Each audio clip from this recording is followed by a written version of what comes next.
if you are starting from scratch, I would recommend going to the documentation for RMM.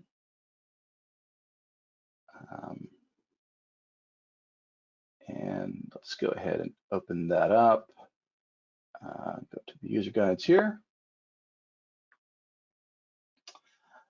And there is a fairly new section under monitoring and alerting here in the RMM user guide for Apple device management.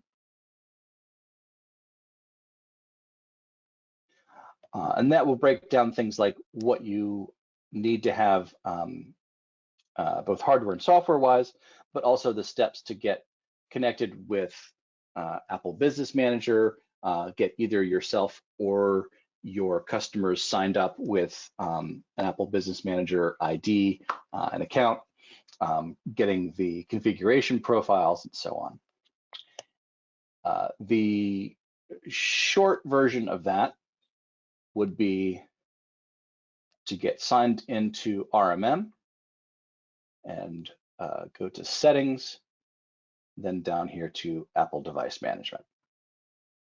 And that will prompt you, if you have not already, to get a Apple push notification certificate to assign to your Apple ID.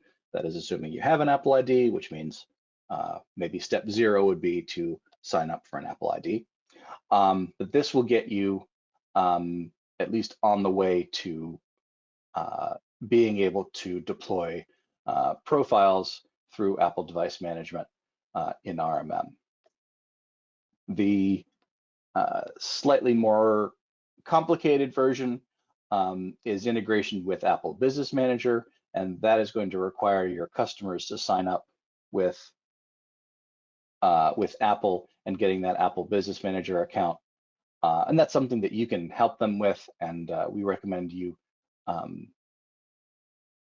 work through that with your customers and Apple and get that all set up for them.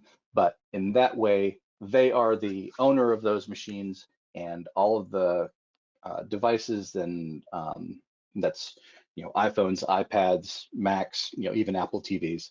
All of those get registered to the customer as the owner, and then they can give you permission through a token exchange to manage them through MDM or through Apple device management.